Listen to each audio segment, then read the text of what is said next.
Bueno, pues hoy, como veis, hemos empezado con estos gatos muertos de miedo, y es que a todos nos encantan los vídeos de animales y siempre nos echamos unas risas, pero es que el gato es asustadizo, pero precisamente se asusta porque vive en una tensión permanente.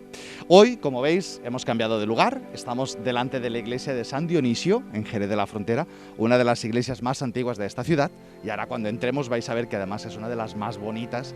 Bueno, todas son preciosas donde grabamos siempre, ¿no? Hoy abren sus puertas para acogernos en este programa que es muy especial. Estamos celebrando Pentecostés, la venida del Espíritu Santo. ¿Y qué tienen que ver esos gatos, ¿no?, que son asustadizos, muertos de miedo, con el Espíritu Santo y con Pentecostés? Pues bueno, es una mezcla un poquito rara, pero vamos a mezclarlo todo y vamos a meterlo a la luz de la palabra de Dios y vais a ver que todo cobra un sentido. Así que nada, veniros conmigo, vamos para adentro y vamos a leer una lectura que nos enmarque todo esto.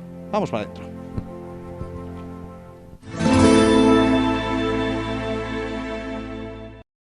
Lectura del libro de los Hechos de los Apóstoles. Al cumplirse el día de Pentecostés, estaban todos juntos en el mismo lugar. De repente se produjo desde el cielo un estruendo como de viento, que soplaba fuertemente y llenó toda la casa donde se encontraban sentados. Vieron aparecer unas lenguas como llamaradas que se dividían, posándose encima de cada uno de ellos. Se llenaron todos de Espíritu Santo y empezaron a hablar en otras lenguas, según el Espíritu les concedía manifestarse. Residían entonces en Jerusalén judíos devotos, venidos de todos los pueblos que hay bajo el cielo. Al oírse este ruido, acudió la multitud y quedaron desconcertados porque cada uno los oía hablar en su propia lengua. Estaban todos estupefactos y admirados, diciendo: ¿no son Galileo todos esos que están hablando? Entonces, ¿cómo es que cada uno de nosotros los oímos hablar en nuestra lengua nativa? Entre nosotros hay partos, medos, elamitas y habitantes de Mesopotamia, de Judea y Capadocia, del Ponto y Asia, de Frigia y Panfilia, de Egipto y de la zona de Libia que limita con Cirene. Hay ciudadanos romanos, forasteros, tanto judíos como prosélitos. También hay cretenses y árabes, y cada uno los oímos hablar de las grandezas de Dios en nuestra propia lengua. Palabra de Dios. Bien, como decíamos, no leemos un evangelio. Hoy es el día de Pentecostés y obviamente no podíamos hacer otra lectura que no fuera el relato de Pentecostés. Para un hebreo, si hubiera ahí hoy algún hebreo detrás de la pantalla, seguro que escuchando esta lectura se le ha venido el Antiguo Testamento del tirón. Porque vamos a ver que este relato, que para nosotros es muy conocido, el relato de Pentecostés, y como fiesta hebrea, es lo que muchas veces nos ha sorprendido, decir, ¿cómo? Pentecostés no es una fiesta originalmente cristiana. Nosotros celebramos en Pentecostés la venida del Espíritu Santo tal y como nos lo recuerda Lucas, el autor de los Hechos de los Apóstoles, pero la fiesta de Pentecostés es un eco de dos sucesos, sobre todo de uno, en el Antiguo Testamento. A ver, todos recordamos, y sobre todo los que habéis visto la película, los más mayores que habéis visto la película de los 10 mandamientos o El Príncipe de Egipto, los más jovencitos, sabéis que el pueblo hebreo está esclavo en Egipto y tenemos el Éxodo, ¿vale? Vamos a ir haciendo un paralelo porque la palabra Pentecostés son 50 días después de la Pascua, ¿vale?, donde pues ya se empiezan, no deja de ser una fiesta agrícola. Nuestras fiestas cristianas tienen su origen en las fiestas hebreas y las fiestas hebreas a su vez tienen su origen en las fiestas agrícolas. Y tenemos Pascua y Pentecostés con 50 días de separación. Bien, la fiesta agrícola de la Pascua es originalmente una fiesta agrícola del campo del paso del invierno a la primavera, que después se convierte en el paso de la esclavitud de Egipto a la libertad y que en Cristo se convertirá en el paso de la muerte a la vida. Pentecostés también tiene como estos tres niveles. Tiene una fiesta agrícola que son, pues eso, 50 días después de la primavera.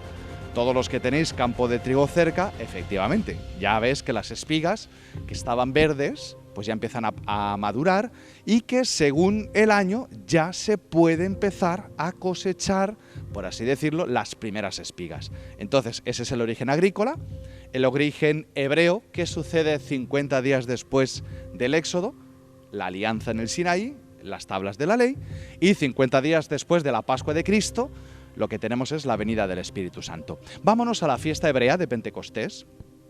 Si leemos el relato de la alianza del Sinaí, nos encontramos con, efectivamente, fuego, trueno, la voz de Dios que habla, ¿no? Nos encontramos esos tres elementos.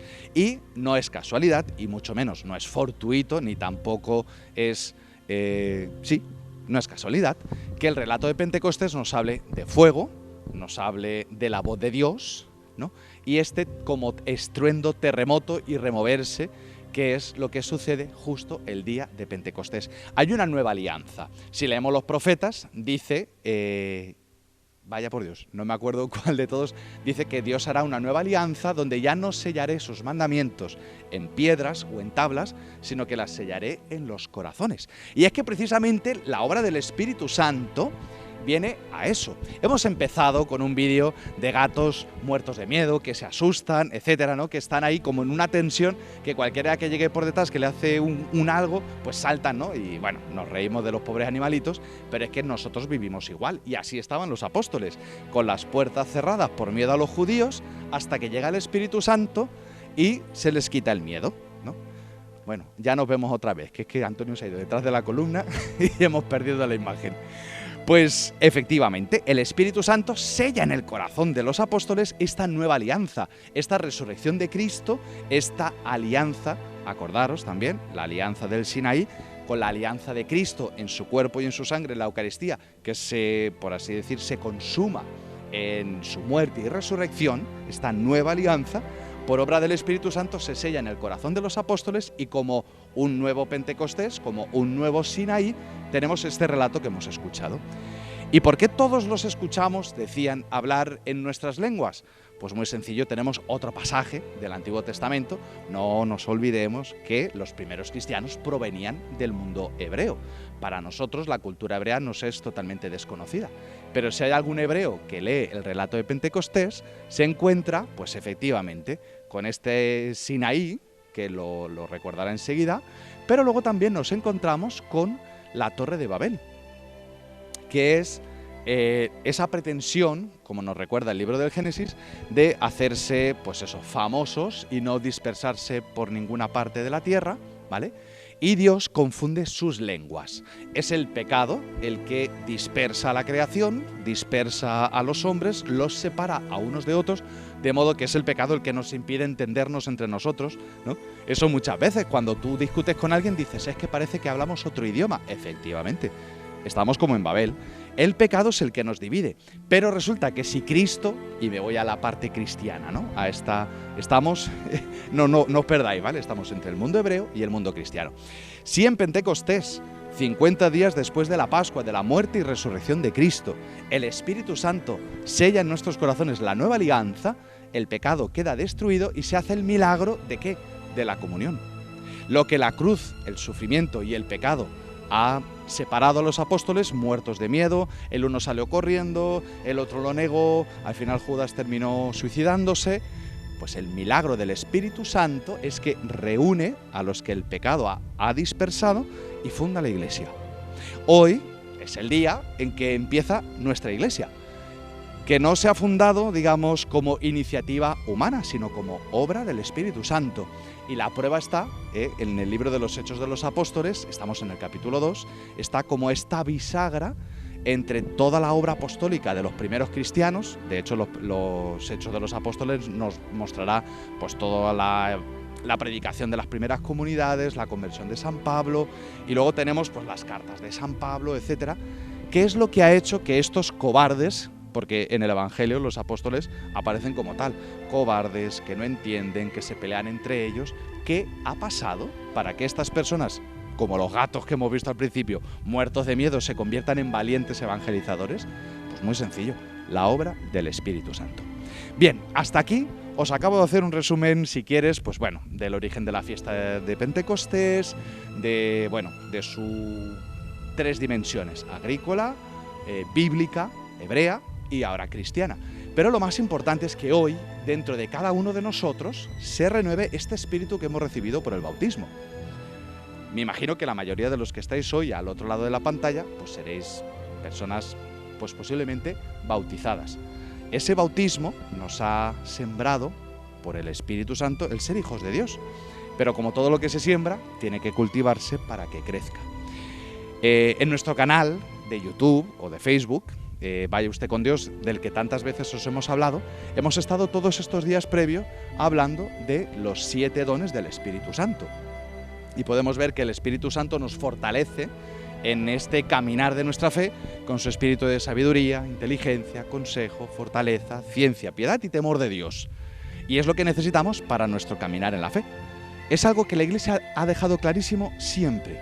Cristo ha muerto por nuestros pecados para darnos el perdón, pero es necesario que esta resurrección entre dentro de cada uno de nosotros y nos haga, pues, efectivamente, lo que hemos escuchado en esta palabra: esos cobardes se convierten en valientes. Y esos que no se atreven a decir, imagínate Pedro cuando le dijeron, tú eres de los suyos, y él dijo, no, yo no. Y ahora resulta que no tienen ningún miedo de hablar. ¿Qué ha pasado? ¿Están borrachos? ¿O es que el Espíritu Santo ha venido y les ha puesto la vida del revés? Pues ojalá que hoy el Espíritu Santo renazca dentro de cada uno de los bautizados y nos haga, pues eso, valientes testigos para esta iglesia del siglo XXI que está en nuestras manos, poder entregársela a la siguiente generación como un relevo que empezó hace 2000 años, tal día como hoy. Y como hemos escuchado los Hechos de los Apóstoles, ha llegado hasta aquí y a nosotros nos toca pasárselo a los que vengan detrás. Que así sea. Pues en este día, que estamos dándole vueltas al Espíritu Santo, a Pentecostés y todo lo dicho que ya anteriormente, pues bueno, vamos a pasar o vamos a compartir con vosotros un vídeo, porque el Papa Francisco nos va a hablar del Espíritu Santo, no en una misa de Pentecostés, sino precisamente un día haciendo una homilía en Santa Marta. Sabéis que el Papa hace su misa diaria, y un día habló de la oración. ¿Qué es lo que le pedimos al Señor? ¿Y qué es lo más grande que le podemos pedir al Señor? ¿Y qué es lo más grande que nos puede dar el Señor? Obviamente hoy no puede ser otra cosa, no hay otra respuesta que el Espíritu Santo. Pero una cosa es que os lo diga yo y otra cosa es que lo explique el Papa Francisco. Así que, adentro vídeo. El don más grande de Dios es el Espíritu Santo, lo dijo el Papa en su homilía de esta mañana. È proprio della misericordia di Dio non solo perdonare, quello tutti lo sappiamo, ma essere generoso e dare di più e di più. Abbiamo chiesto, e aggiungi ciò che la preghiera non osa sperare. Noi forse nella preghiera chiediamo questo e questo, e Lui ci dà di più sempre, sempre, sempre di più. Questo è il dono, questo è il di più di Dio. Dio mai, facciamo una figura, Dio mai ti dà un regalo, una cosa che le chiede così, senza incartarlo bene, senza qualcosa di più che lo faccia più bello. E quello che il Signore, il Padre, ci dà di più è lo Spirito, il vero dono del Padre. È quello che la preghiera non osa sperare. Io chiedo questa grazia, chiedo questo, busso, prego tanto, soltanto spero che mi dia questo. E Lui che è Padre mi dà quello e di più, il dono, lo Spirito Santo. È Lui che ci accompagna e ci insegna a pregare. E la nostra preghiera deve essere così, trinitaria. Tante volte, ma lei crede? Sì, in che crede? In Dio. Ma cosa è Dio per lei? Ah, Dio. Ma Dio non esiste, Non scandalizzatevi. Dio così non esiste. Esiste il Padre, il Figlio e lo Spirito Santo. Sono persone, non è una idea sull'aria. Questo Dio spray non esiste. Esistono persone. Gesù, il compagno di cammino, che ci dà quello che chiediamo.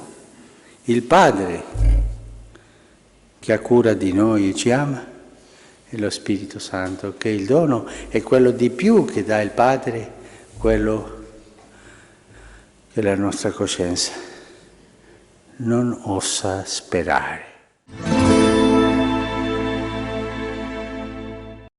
Hoy en nuestra sección de Católicos sin Vergüenza vamos a compartir con vosotros un testimonio, ¿no? Porque este que está aquí, en esta cajita, por obra del Espíritu Santo, sigue actuando y cambiando la vida de muchísima gente. Hoy que hablamos del Espíritu Santo y que es el nacimiento de la Iglesia, es verdad que hay mucha gente que encuentra o busca otras formas de espiritualidades o otras cosas para, en el fondo, buscar una paz que no encuentran. Y hoy vamos a escuchar un testimonio que nos va a hablar precisamente de cómo hay alguien que, abandonando la Iglesia Católica, se mete en el mundo de la meditación, del yoga, del Reiki, para terminar descubriendo que la verdad está en otra parte. Así que es un testimonio que no tiene desperdicio, de la serie Contagiosos de Juan Manuel Cotelo, que alguna vez hemos compartido otro capítulo, o el canal en Repasando las Redes. Así que bueno, atentos, porque vamos a escuchar la historia de un católico, en este caso una católica, sin vergüenza de compartir lo que este que está aquí dentro ha hecho con ella. Adentro.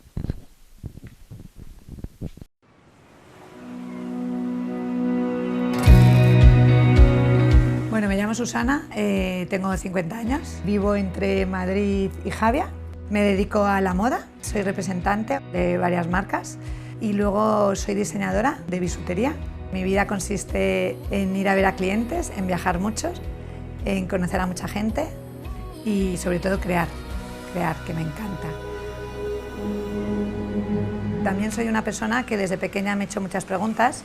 ¿Por qué estamos aquí? ¿Qué hacemos aquí? Muy inquieta a nivel espiritual.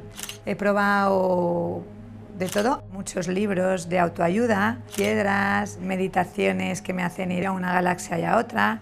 Es decir, he probado muchos caminos durante muchos años, pero pienso que lo que realmente me metió muy a fondo para mí en este horror fue el Reiki. Lo probé en una época que yo estaba separándome, no me iba muy bien a nivel personal y entonces la vida me llevó a encontrar a una persona encantadora que era maestra de Reiki. Di el primer nivel, que te lo puedes dar tú, luego otro nivel, que se lo puedes dar a los demás, luego otro nivel, que puedes incluso ser maestra. Empecé a tener una serie de síntomas que no me gustaban nada. Pues tenía pesadillas, tenía visiones, estaba triste.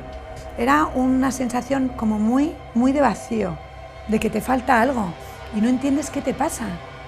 Y así todos los días. Y cada vez lo daba más y más. Digo, me estoy volviendo loca.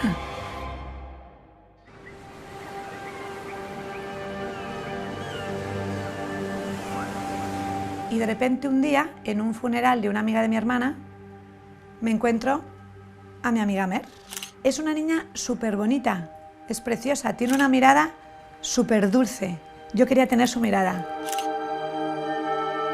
Y le dije, Mer, yo quiero tu mirada. Y me dice, ay Susana, tienes que hacer un retiro, tienes que hacer un retiro.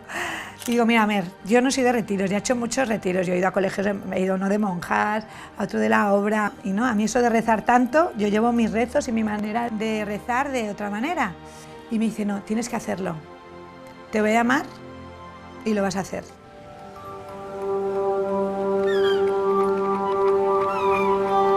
Yo fui ahí con una enfermedad del alma, yo fui sin contar nada de mis problemas, de lo que se me pasaba por la cabeza, de las pesadillas. Yo fui entrando ahí, hablando del Reiki, dando publicidad de otros temas espirituales. Alguien me dijo nada más llegar, ¿tú haces eso? Y yo, o sea, esto es una secta, yo aquí me voy. Pero algo me hizo estar ahí, me quería ir muchas veces. El Señor me estaba tocando, el Señor me estaba sanando. En un momento dado, me curó, sí, me curó. Me limpió, me salvó. Y decidí en ese momento, que duró un cuarto de hora, sin nadie decirme, deja esto, dejar todo lo que estaba haciendo. Al contar mis cosas que creo que no había hecho bien en esta vida, así os lo digo, me quedé nueva, limpia. Pude respirar, yo tenía ansiedad. A mí me faltaba aire a veces, no sabía por qué. La cabeza me pesaba, los hombros me pesaban, era como si tuviera una mochila. Ya no tenía esa mochila, no me estoy inventando nada, fue real. Salí y dije, he encontrado lo que quería, yo ya he encontrado mi camino. Es el mejor retiro que yo he hecho, lo recomiendo a todo el mundo. Es un spa del alma, es de laicos, pueden ir ateos, puede ir todo el mundo. Hay un antes y un después. Y no te tiene que dar miedo ir, porque si cambias algo, va a ser para que tú seas más feliz. Y si tú eres más feliz, vas a poner más luz en todo lo que hagas. Y vas a ayudar como a mí me ayudaron. Y esas personas van a ayudar, y así sucesivamente. Y sabiendo que tienes al mejor amigo del mundo, que te está acompañando. Si eso lo llegas a sentir, que yo nunca lo había sentido, eso es la leche, eso es la leche. Es el mejor placer del mundo. Y ese placer lo encontré esos 2 días ahí.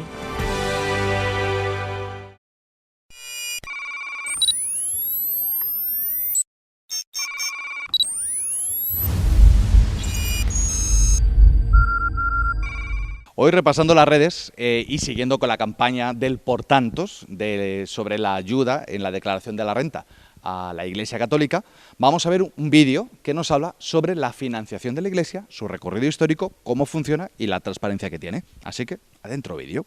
Era el año 1979 cuando el Estado español y la Santa Sede firmaron los acuerdos Iglesia-Estado. Ese es el marco de colaboración vigente con respeto absoluto a la libertad religiosa. Gracias a esos acuerdos, la Iglesia tenía una asignación directa en los presupuestos generales del Estado.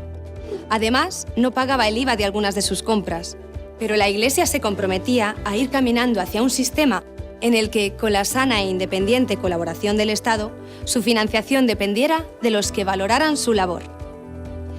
Pero hay otros 2 momentos fundamentales hasta hoy. Año 2002. Entra en vigor la Ley de Mecenazgo, por la que se regulan en su fiscalidad todas aquellas instituciones, asociaciones o fundaciones sin fines lucrativos. Ahora mismo la Iglesia está sujeta a esta ley en igualdad de condiciones que, por ejemplo, todas las ONGs. Por eso decimos que la Iglesia no tiene ningún privilegio, porque no hay ninguna ley especial para ella. Y en diciembre de 2006, la Santa Sede y el Estado español firman la modificación en el sistema de asignación tributaria. En este nuevo modelo de colaboración, el dinero que la Iglesia reciba ya no será por asignación directa, sino que dependerá en exclusiva de lo que los contribuyentes decidan al marcar libremente la casilla de la Iglesia en la declaración de la renta.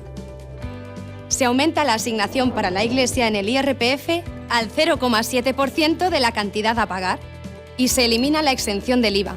La Iglesia paga ya el IVA de todas sus compras y además se compromete a presentar anualmente una memoria de actividades explicando detalladamente el destino de los fondos.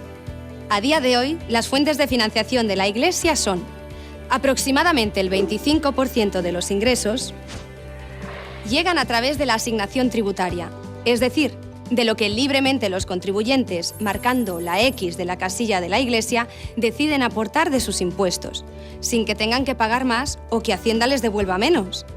y el resto de los ingresos, hasta el 75%, responden a donativos, colectas, suscripciones periódicas, herencias, legados. Gracias a ti, a ti, a ti y a ti, a tu compromiso e ilusión, a la colaboración de los católicos y de los que valoran la labor de la Iglesia, se puede seguir haciendo el bien por tantos. Todos estos ingresos son los que permiten que la Iglesia se financie y que, por lo tanto, entre todos podamos continuar con la inmensa labor que realiza y que contribuye a crear una sociedad mejor. Pero seguro que alguna vez te has preguntado en qué puede necesitarte tu Iglesia, porque hay muchas formas de colaborar en tu parroquia. Tu tiempo, tus cualidades, tu colaboración económica. Somos una gran familia contigo. Eso es la parroquia. La familia de los hijos de Dios.